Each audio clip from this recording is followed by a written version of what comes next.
وبركاته. الحمد لله رب العالمين وبه نستعين وصلى الله على نبينا محمد وعلى آله وصحبه أجمعين. أما بعد فأعوذ بالله من الشيطان الرجيم. بسم الله الرحمن الرحيم. قل هو الله أحد الله الصمد لم يلد ولم يولد ولم يكن له كفوا أحد. صدر محترم حکم صاحبان مشفق اساتذہ کرام اور میرے پردہ نشین ماں اور بہنوں، آج میں آپ حضرات کے سامنے جس عنوان پر لب کشائی کرنا چاہتا ہوں وہ ہے الہکم الہ واحد. محترم حضرات، یہ دنیا کا مستحکم نظام، یہ نیلگو آسمان اور ان میں جھیلات ستارے، یا آتش سمندر اور ان میں موجود اشیاء، شمس و قمر اور ان کا پر طلوع غروب، یہ بلندوں بالا پہاڑ اور اونچائی سے گرتے آبشار، یہ سرسب شاداب زمین ہرے بھرے کھیت، یہ موسم اور اس کا پر تغیر کرتی اس کائنات کی ہر شے، گھاس سے لے کر درخت تک، چیٹیوں سے لے کر شیر تک، چڑیا سے لے کر انسان تک، ہر چیز اپنے ساخت کے آخری ماڈل پر ہے. کوئی بھی آرٹسٹ و فنکار کسی بھی موجودہ ماڈل سے بہتر ماڈل تیار نہیں کر سکتا، کیونکہ ان تمام چیزوں کا 45 سال اب تک اپنے شکل و صورت پر باقی رہنا اس بات پر شاہد ہے کہ ان کا موجود و خالی کے لیے جس نے ان کو ان کی شکل پر باقی رکھا ہے. اگر ان کا موجود و خالی کے ایک نہ ہوتے بلکہ کہے ہوتے ہر ایک اپنے منشا کے مطابق ان کی شکل پر تغیر کرتا رہتا. حالانکہ واقعی ایسا نہیں، بلکہ اس جہاں کا ایک ہی ذات پاک ہے جو بلا شک تغیر اس جہاں کا مالک ہے. اس بات کو قرآن بڑی ہی واضح انداز میں بیان کیا ہے. ارشاد ربانی ہے لو کان فیہما آلہۃ الا اللہ لفسدتا.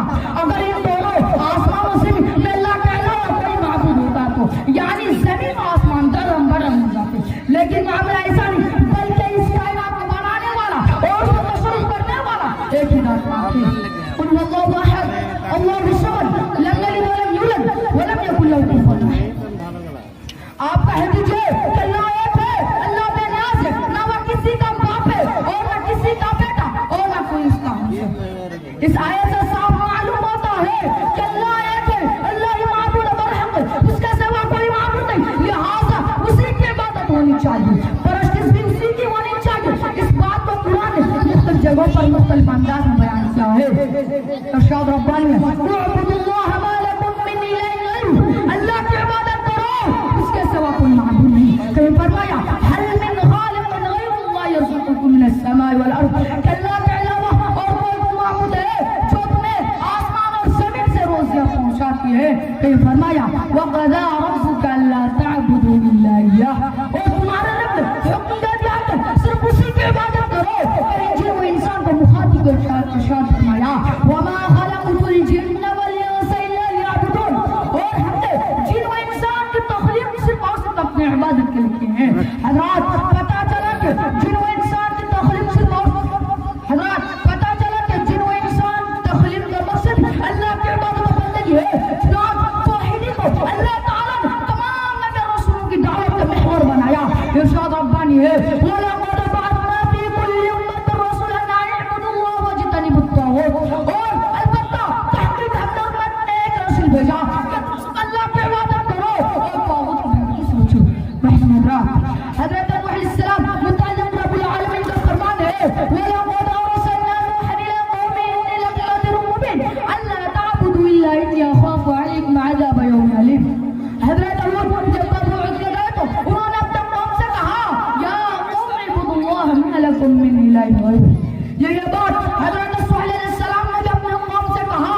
اس طرح تمام نبی رسولوں کی دعوت کی مقصد تھا جو جن کی شریعت کا کام الگ الگ تھا. اللہ کے نبی صلی اللہ علیہ وسلم نے جس قوم کو سب سے پہلے توحید کی دعوت دی وہ قوم غیر اللہ کا پوجا کرنے میں پوری منہمک تھی، اور بتوں کو ہر کام کا مالک مشکل کشا اور حاجت روا سمجھتی تھی. وہ لوگ ان کو اپنے جان سے پیاسے سکتے تھے. آپ صلی اللہ علیہ وسلم نے اس قوم سے کہا قولوا لا الہ الا اللہ تفلحوا، یعنی تم کہو اللہ کے علاوہ کوئی معبود نہیں، تم کامیاب ہو جاؤ گے. توحید ایک ایسی شے ہے جب اس کی تدبیر و حالات انسان زندگی میں نظر انداز ہو جاتی ہے تو دنیا کا سارے چیز اللہ توحید کا مظہر بنا اور اس کی دولت سے مالا مال ہونے کی توفیق بخشا. آمین. تقبل یا رب العالمین. وآخر دعوانا الحمد للہ رب العالمین. السلام علیکم ورحمۃ اللہ وبرکاتہ.